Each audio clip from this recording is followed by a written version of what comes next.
A millionaire drives down a dark road with the only thing that can save his sick daughter.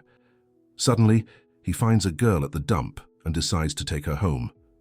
Hours later, she recognizes the treatment vial and makes a frightening revelation.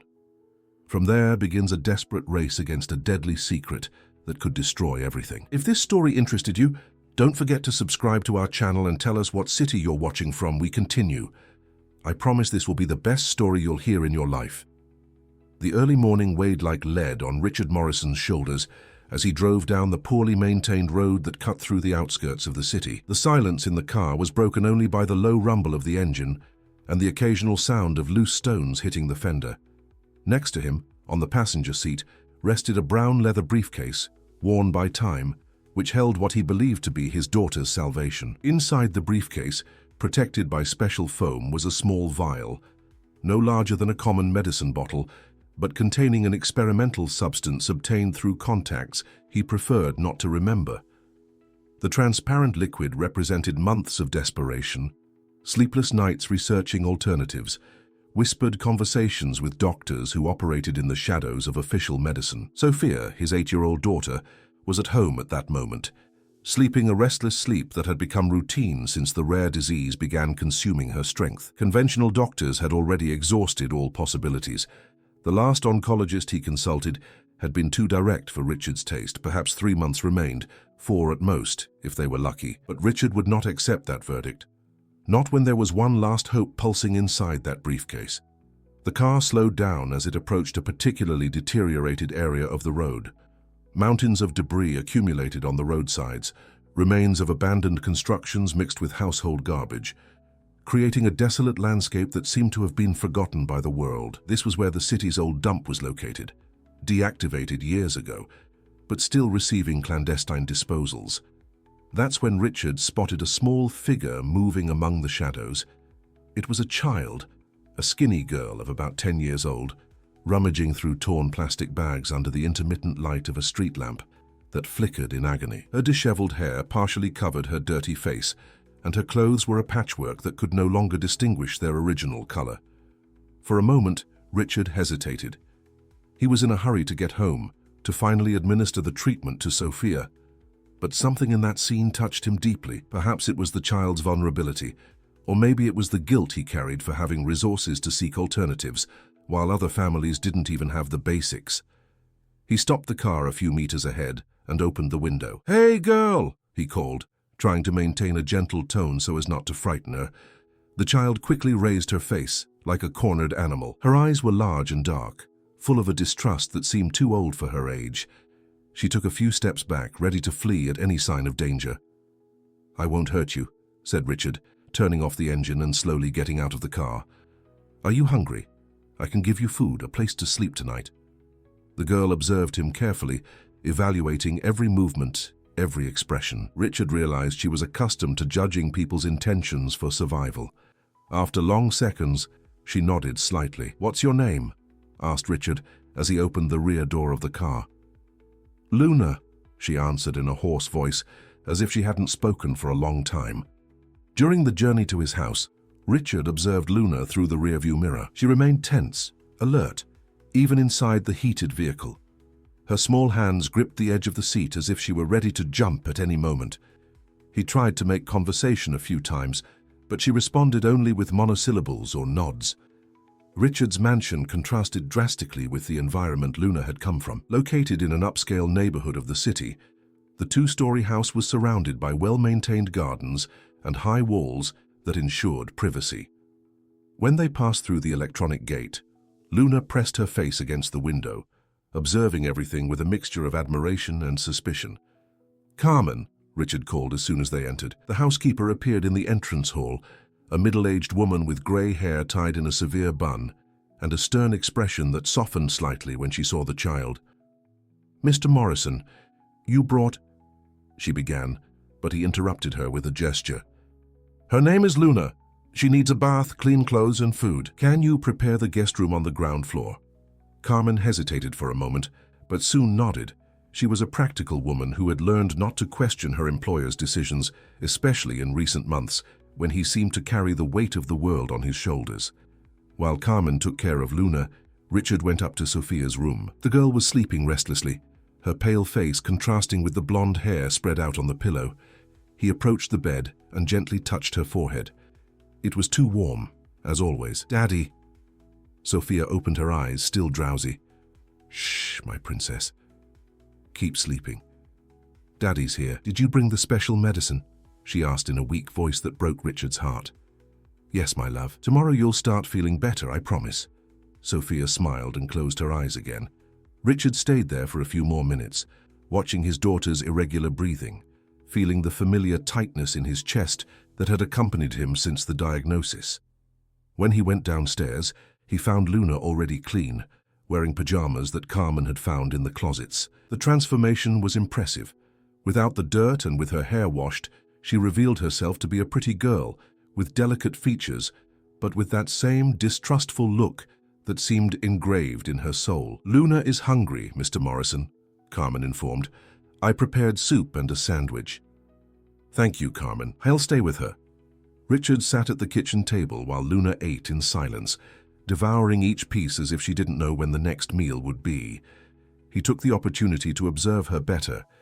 There was something familiar in those eyes, a sadness he recognized because he saw it every day in the mirror. "Luna," he said gently, "do you have family? Someone who must be worried about you?"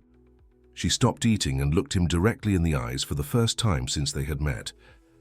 "I don't have anyone," she replied simply. But there was a weight in those words that suggested stories a child shouldn't have to carry. "And where did you live before?" Luna hesitated, playing with the spoon in the empty bowl. "In various places, orphanages, homes. I always leave when things get bad." Richard felt a tightness in his heart. How many children like Luna were out there, abandoned to their own luck? While he moved heaven and earth to save Sophia, thousands of other children didn't even have a chance. "You can stay here as long as you want," he said impulsively. "At least until we find something better for you." Luna studied him for a long moment, as if trying to decipher his true intentions. "Why are you doing this?" she asked. The question caught him off guard. Why was he really doing that? Guilt? Compassion? Or maybe it was just the desperate need to do something good amid so much despair. "Because every child deserves to have someone who cares for them," he answered, surprising himself with the sincerity of his own words. Carmen showed Luna to her room, explaining where the bathroom was and how to use the intercom if she needed anything during the night. The room was simple but comfortable, with a single bed, a desk, and a window that faced the backyard. When he finally lay down, Richard held the briefcase against his chest. Tomorrow would be the day. After months of searching, of dubious contacts, of unfulfilled promises, he finally had in his hands what could save Sophia. Dr. August Silver had been very clear. The experimental treatment had shown promising results in similar cases. Of course, it wasn't officially approved, but when it came to a daughter's life, regulations seemed like minor obstacles. He tried to sleep, but sleep wouldn't come. The image of Luna rummaging through garbage in search of something usable, mixed with memories of Sophia playing in the garden before she got sick. Two girls, two completely different realities, but fate had put them in his path on the same night. Maybe it was a sign. Maybe saving Luna would somehow help him save Sophia too.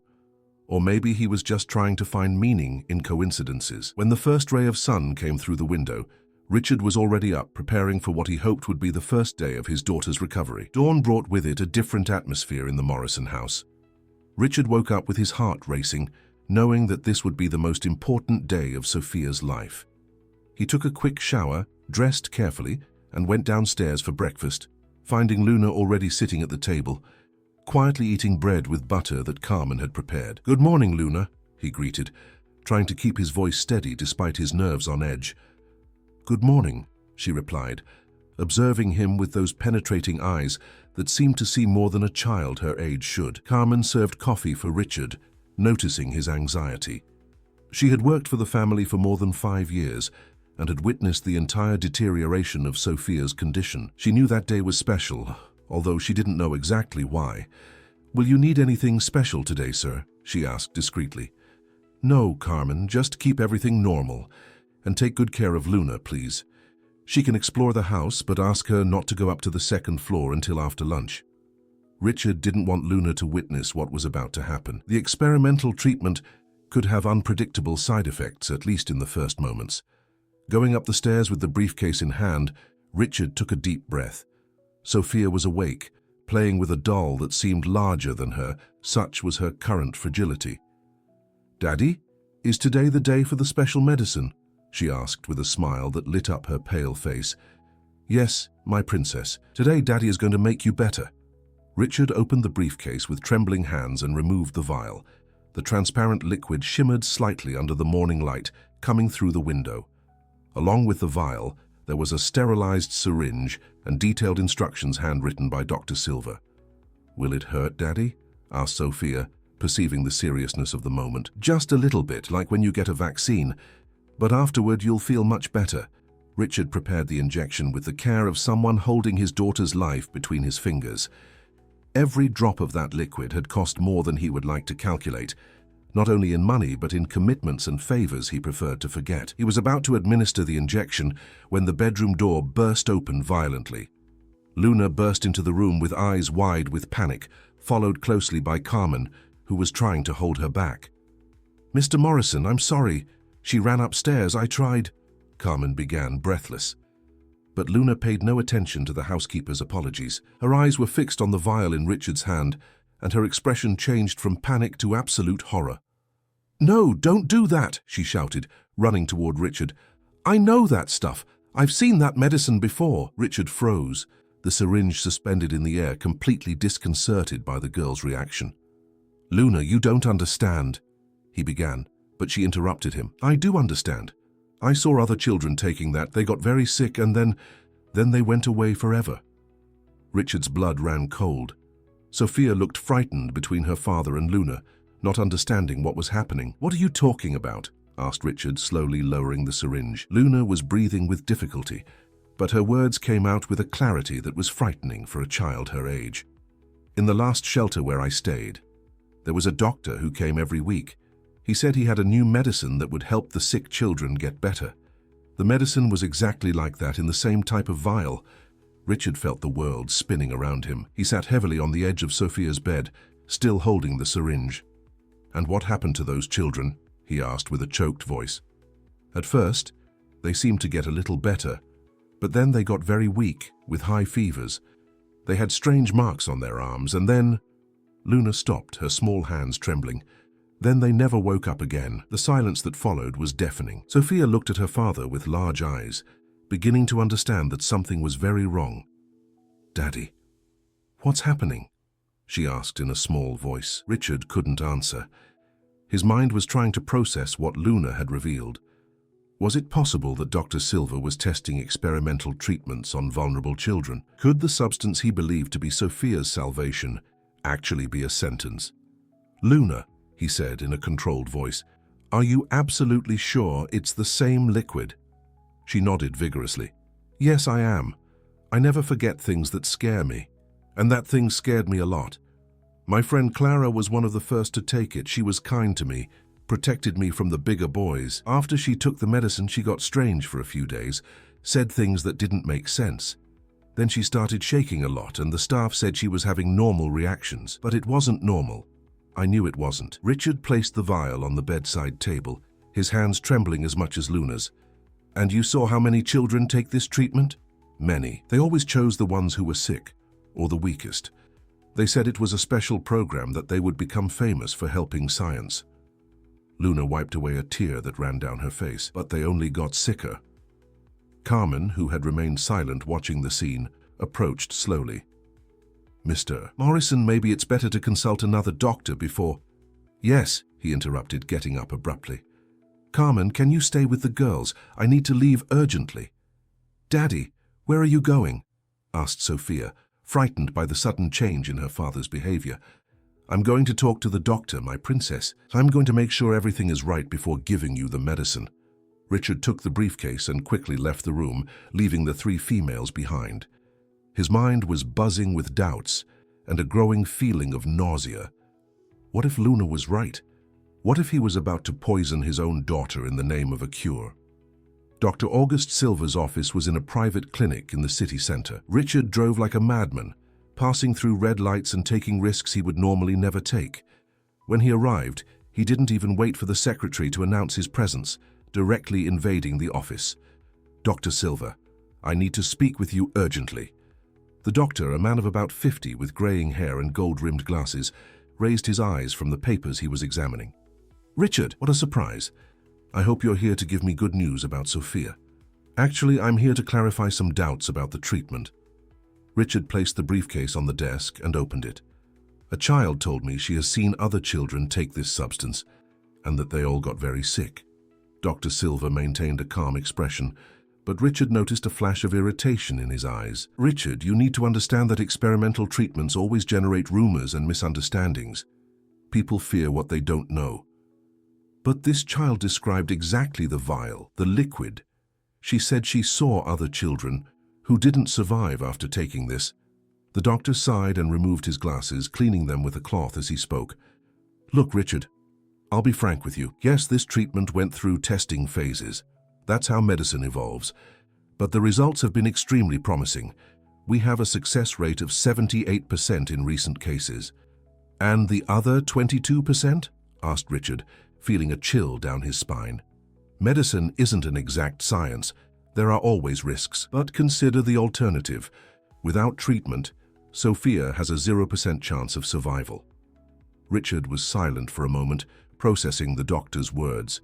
There was a coldness in the way he talked about survival percentages that deeply bothered him. "Where were the preliminary tests conducted?" he asked. "That's confidential information, Richard. The important thing is that we've reached a point where we can offer this hope for Sophia." "But were they tested on vulnerable children, in orphanages?" Dr. Silva put his glasses back on and faced Richard directly. "Richard, you're asking questions you don't need to ask. Your only concern should be saving your daughter. Time is running out. Every day you hesitate is one less day Sophia has." The doctor's evasive answer only increased Richard's suspicions. He closed the briefcase and stood up. "I need more time to think." "Time is what Sophia doesn't have," replied Dr. Silva with a harshness that wasn't there before. "If you don't apply the treatment today, I can't guarantee you'll have another opportunity." Richard left the office with more questions than answers. Dr. Silva's behavior had confirmed his worst suspicions. There was something deeply wrong with that treatment, and Luna had somehow saved Sophia from a terrible fate. On the way back, Richard couldn't stop thinking about Luna. How had a child living on the streets become the key to saving his daughter? And how many other children like Clara had suffered so that treatment could reach him? When he arrived home, he found Luna and Sophia playing together in the living room, under Carmen's watchful eye. For the first time in months, Sophia seemed truly happy, laughing at something Luna had told her. "Daddy?" Sophia ran to him with more energy than she had shown in weeks. "Luna told me really funny stories." Richard hugged his daughter, feeling the familiar tightness in his chest. She was still sick, still needed help, but at least she hadn't been exposed to that questionable substance. Looking at Luna, he realized that maybe fate really had put that girl in his path, not to be saved by him, but to save him from a terrible mistake. The days that followed were marked by growing unrest in the Morrison house. Richard had locked the briefcase with the experimental treatment in the safe in his office, but his mind couldn't rest.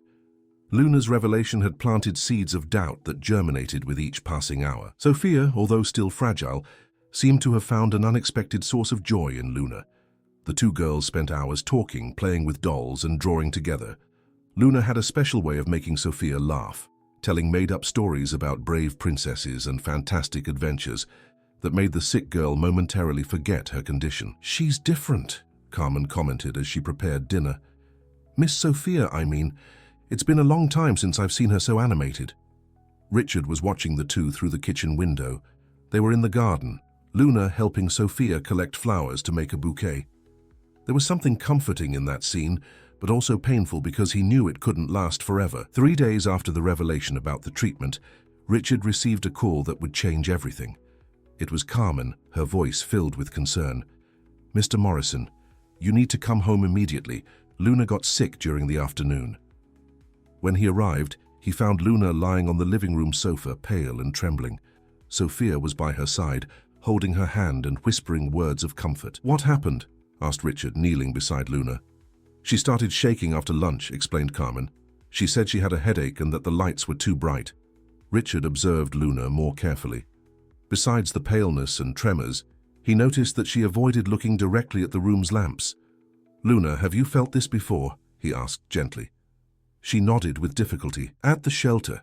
After I saw Clara and the others take the medicine, I started feeling this too, but I never took anything." A chill ran down Richard's spine.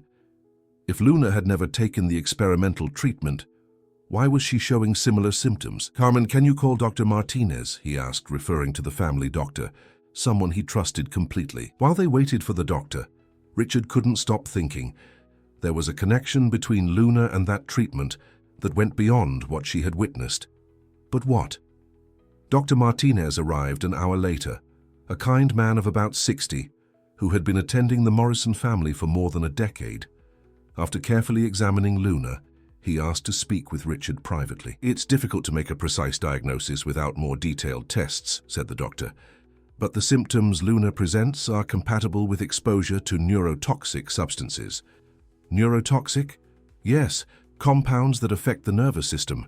The tremors, sensitivity to light, headaches, they're classic signs. You said she came from the streets. It's possible she was exposed to some type of environmental contamination." Richard thought about Luna's revelation about the shelter, about the other children who had taken the experimental treatment. "Doctor, hypothetically speaking, if a child were exposed to experimental substances, even without taking them directly, could they develop symptoms?" Dr. Martinez looked at him with curiosity. "Certainly. Many experimental drugs can be absorbed through the skin, inhaled, or transmitted by contact. Why do you ask?" "Just professional curiosity," Richard lied, but his mind was already formulating a terrible theory. After the doctor left, leaving some medications to alleviate Luna's symptoms, Richard decided it was time to seek deeper answers. There was something he had been avoiding for months, going down to the basement of the house. The basement had belonged to his older brother, Edward, who had died 2 years earlier. Edward was a doctor and researcher, and had transformed the basement into a kind of private office where he kept his files and research. After his departure, Richard had locked the place, unable to deal with the memories, but now, with suspicions about the experimental treatment growing, he knew he needed to look for clues about what Edward was really doing in his research. He went down the creaking wooden stairs, a flashlight in hand since the basement's electric light had burned out long ago. The air was heavy, loaded with moisture and the smell of old paper. What he found left him breathless. The walls were covered with shelves full of folders, files, and documents. A large desk occupied the center of the room, still covered with papers, as if Edward had left only yesterday. But what caught Richard's attention most was a large board on the wall with photographs, graphs, and notes connected by red lines. He approached the board and began to read. There were names of children, dates, identification codes, and at the center of it all, a single word: Project Aurora. With trembling hands, Richard began to examine the files on the desk. What he discovered made him feel nauseous. Edward wasn't just a researcher. He was the creator of the experimental treatment that Dr. Silva had offered for Sophia.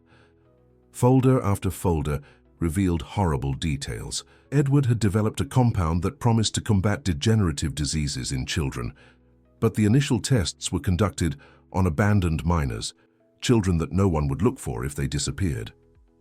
In a folder marked Phase 1 Results, Richard found lists of names crossed out in red.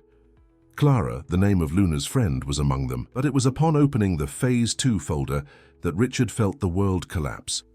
There was a file with Sophia's name, his daughter, identified as Test Subject 247.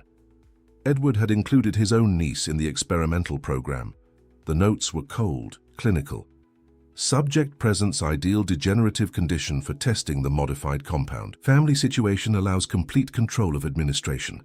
Father will probably accept experimental treatment due to emotional bond. Richard dropped the folder, the papers scattering across the floor. His own brother had planned to use Sophia as a guinea pig. Dr. Silva wasn't just an unscrupulous doctor. He was Edward's successor in the project. He continued searching, each discovery more shocking than the previous.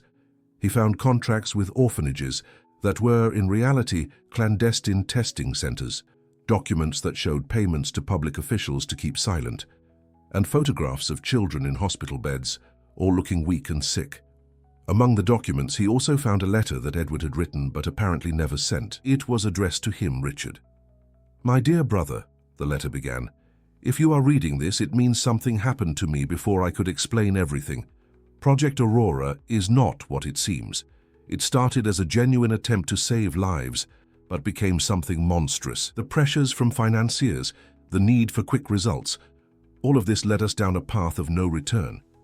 Richard continued reading, his hands trembling. "I know Sophia is sick. I know you would do anything to save her. But please, don't let them use her, as they did with the others. The treatment doesn't work. It never worked. The initial improvements are temporary, followed by irreversible neurological deterioration.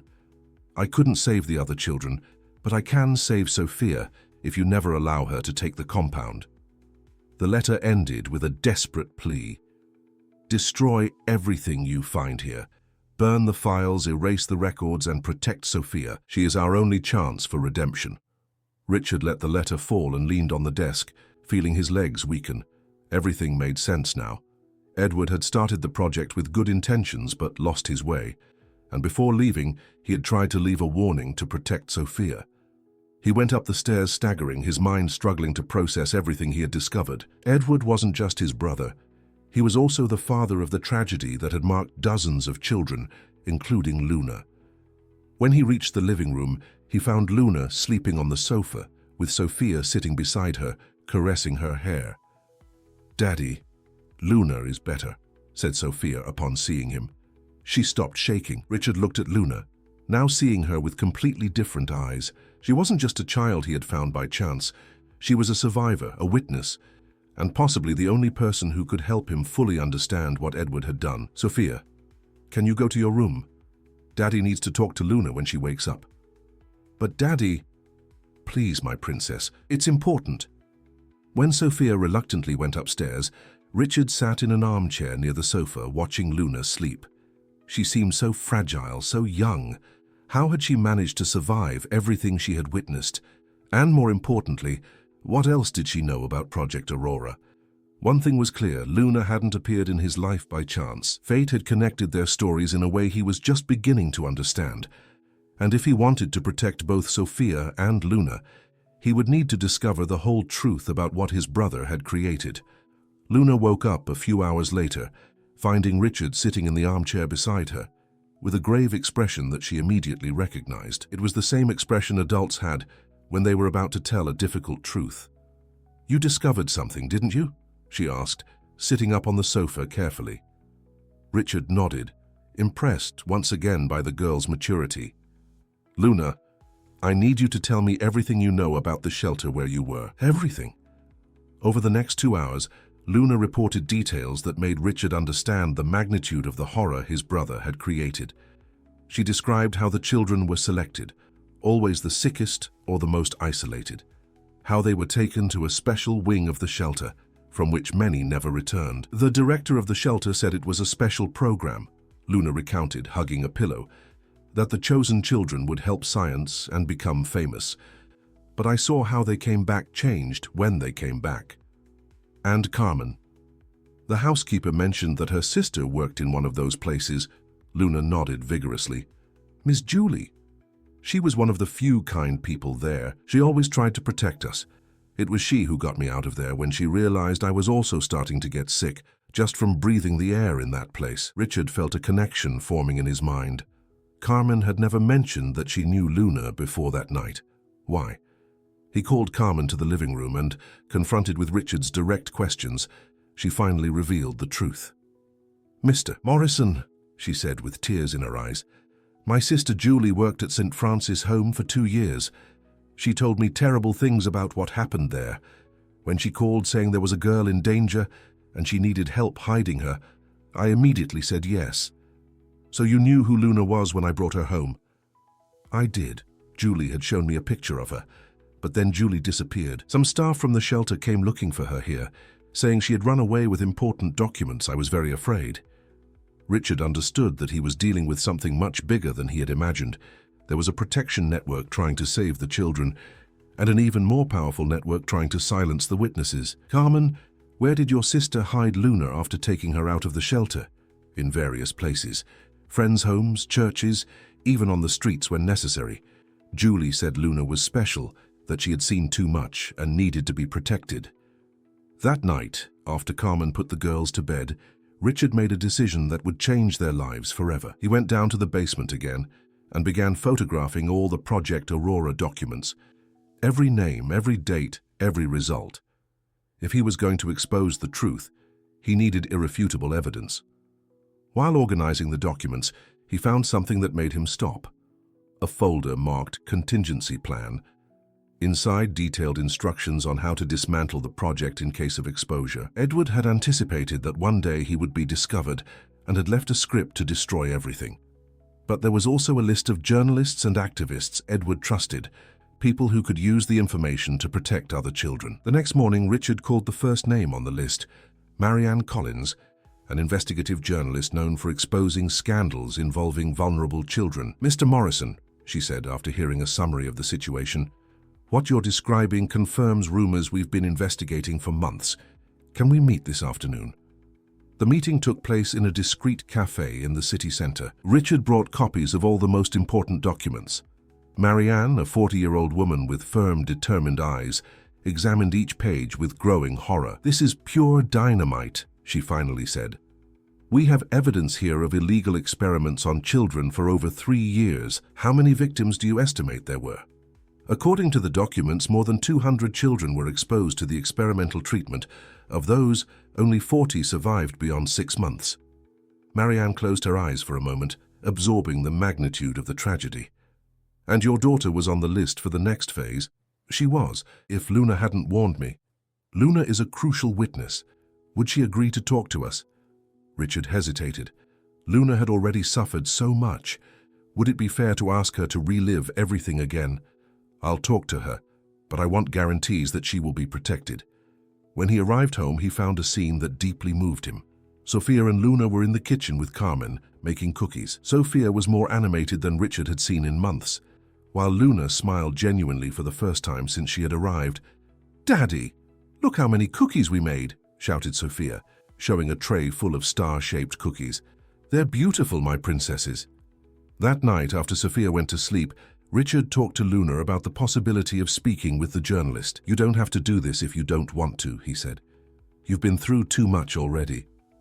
Luna was silent for a long moment, playing with the hem of her pajamas. "If I tell everything, will the other children be safe?" she finally asked. "Yes. We'll expose the entire network and ensure this never happens again. Then I'll speak. For Clara, and for the others who can no longer speak for themselves." Marianne's article was published 3 weeks later, occupying the front page of the country's most important newspaper. The impact was immediate and devastating for those responsible for Project Aurora. Dr. Silva was arrested on the same day of publication, trying to flee the country with a suitcase full of money. The St. Francis Home Shelter was closed, and its directors arrested. Other doctors and staff involved in the scheme were identified and prosecuted. But the most important repercussion came from the victims' families. Dozens of parents who had lost children in mysterious circumstances contacted the police after reading the article, finally understanding what had really happened to their children. 3 months after the publication of the article, Richard was in the garden of his house watching Sophia and Luna play. Sophia had started a legitimate treatment with a new oncologist, and although the results were still uncertain, her quality of life had improved significantly. Luna, for her part, had been officially adopted by Richard after a process that was quickly accepted by the courts, considering the special circumstances of the case. She was attending school for the first time in her life and proving to be a brilliant student. "You know," said Carmen, joining Richard on the porch, "I've never seen 2 such different sisters get along so well." "They saved each other," replied Richard. "Luna saved Sophia from a terrible fate, and Sophia gave Luna something she never had, a family." Carmen smiled, but soon her expression became serious. "And Julie, any news?" Richard shook his head. Carmen's sister was never found, although the investigation was still ongoing. He hoped that one day they could personally thank the woman who had risked everything to save Luna. 6 months later, Richard received a phone call that deeply moved him. It was from Dr. Martinez, the family doctor. "Richard, I have wonderful news. Sophia's latest tests show significant improvement. The legitimate treatment she's receiving is working. I can't promise a complete cure, but the results are very promising. That night, Richard gathered his extended family, Sophia, Luna, and Carmen, for a special dinner. During the meal, Sophia made a toast.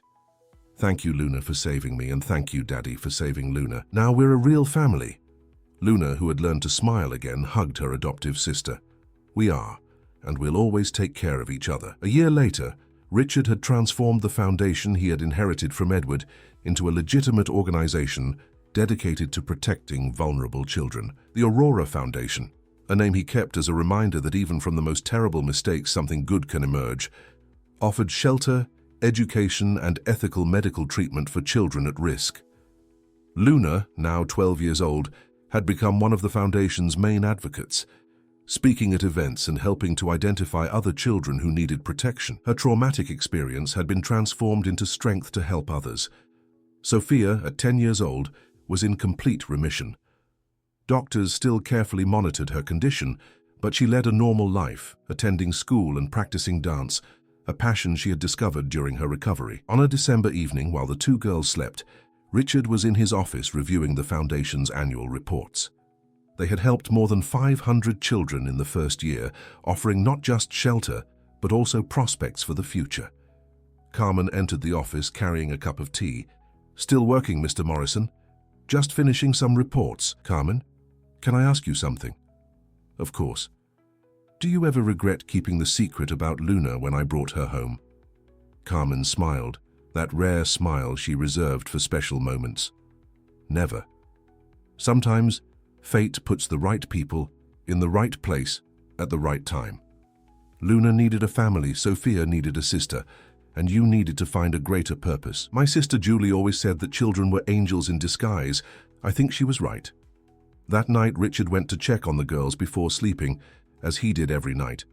He found them sleeping in the same bed, arms intertwined, breathing steadily. Sophia was holding a drawing that Luna had made for her, two girls holding hands under a rainbow. Observing that scene, Richard felt a peace he hadn't experienced in years. He had lost a brother and almost lost a daughter, but he had found two daughters and a life mission. Outside, the city slept, unaware that two special girls were dreaming of a future where no child would be abandoned, where none would be used as guinea pigs, where all would have the chance to grow up in safety and love. And somewhere, perhaps Julie was also at peace, knowing that her brave decision to save Luna had saved much more than a single child. It had saved an entire family and inspired the creation of a movement that would protect hundreds of other children. The story of Luna and Sophia had spread beyond the pages of the newspapers. It had become a symbol of hope, proof that even in the darkest circumstances, love and courage can prevail.